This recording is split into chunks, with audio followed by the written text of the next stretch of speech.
Selanjutnya yaitu teori manajemen. Teori manajemen ada 3. 1. Teori klasik, 2. Teori neoklasik, 3. Teori modern. 1. Teori klasik. Yang menjadi sasaran manajemen adalah mendapatkan kemakmuran maksimum bagi pengusaha dan karyawan. Manajemen harus melaksanakan prinsip manajemen, yaitu 1. Perlunya dikembangkan ilmu bagi setiap tugas, pedoman gerak, implementasi kerja yang standar dan iklim kerja yang layak. 2. Pemilihan karyawan yang tepat sesuai dengan persyaratan kerja. 3. Perlunya pelatihan. 4. Perlunya penelitian-penelitian dan percobaan-percobaan. Upah yang diberikan harus sesuai dengan hasil yang besarnya ditentukan berdasarkan studi waktu. Prinsip studi waktu yaitu semua usaha yang produktif harus diukur dengan studi waktu secara teliti. 2. Administration Industries and Generalities menurut Harry Panyol. Prinsip pokok yaitu 1. Kesatuan komando. 2. Wewenang harus dapat digenerasikan. 3. Inisiatif harus dimiliki oleh setiap manajer. 4. Solidaritas kelompok. 5. Pedoman manajemen yaitu 1. Perencanaan. 2. Pengorganisasian. 3. Pengkomandoan. 4. Pengorganisasian. Dan kelima yaitu pengawasan. 3. Teori birokrasi. Birokrasi merupakan ciri dari organisasi yang strukturnya dibuat sedemikian rupa sehingga secara maksimal dapat memanfaatkan tenaga ahli. Karakteristik birokrasi. 1. Adanya pembagian tugas dan spesialis.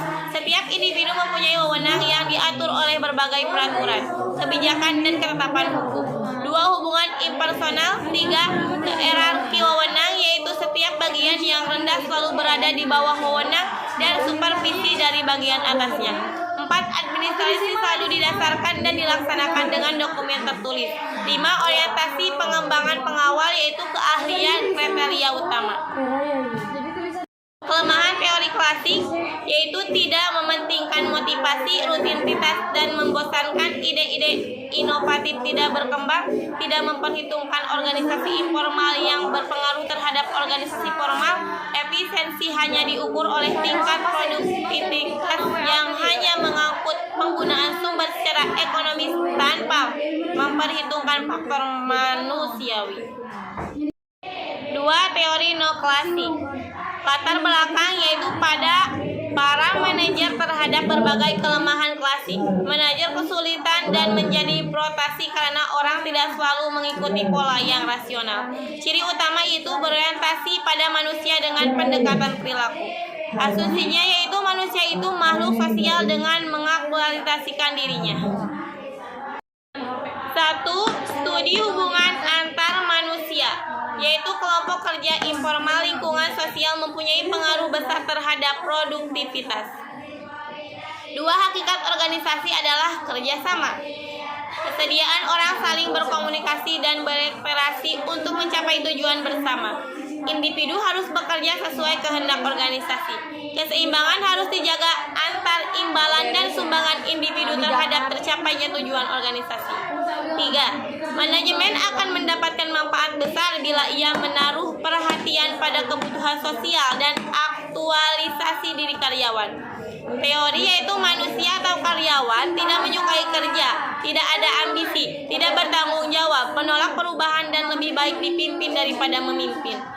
Teori Y yaitu manajer memandang bawahan, bersedia bekerja, bertanggung jawab, mampu mengendalikan diri, dan berpandangan luas serta kreatif. 4. Teori harapan. Motivasi akan mempengaruhi prestasi. Pembedaan antara imbalan atau inseptik dan intrinsik. Ekspektasi dan nilai mempengaruhi kualitas pekerjaan seseorang. Agar ekspektasi dan kepuasan dapat mempengaruhi 1. Kemampuan melaksanakan tugas. 2. Persepsi yang tepat tentang peranan seorang dalam organisasi. 5. Teori prestasi. Pada dasarnya, motivasi seseorang ditentukan oleh 3 kebutuhan, yaitu 1. Kebutuhan akan kekuasaan, 2. Kebutuhan akan afiliasi, 3. Kebutuhan akan keberhasilan. 6. Dibangun berdasarkan teori ekspektasi. Motivasi dan energi bergantung pada nilai imbalan. Seorang manajer harus menilai dan mempertimbangkan struktur imbalan dengan hati-hati melalui perencanaan yang teliti, uraian yang jelas tentang tugas dan tanggung jawab, melalui penurunan organisasi yang baik.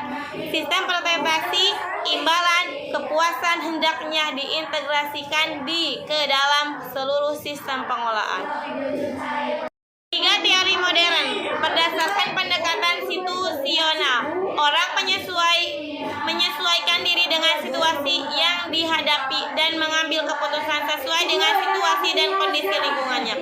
Orang itu berlainan dan berubah baik kebutuhannya, reaksinya, tindakannya, dan semua bergantung pada lingkungan. Orang bekerja sama dalam sistem untuk mencapai tujuan bersama. Menurut Muradish dan Royce, yaitu sistem organisasi terdiri dari individu, organisasi formal dan informal, gaya pemimpinan, dan perangkat fisik yang satu sama lain saling berhubungan. Organisasi merupakan sistem.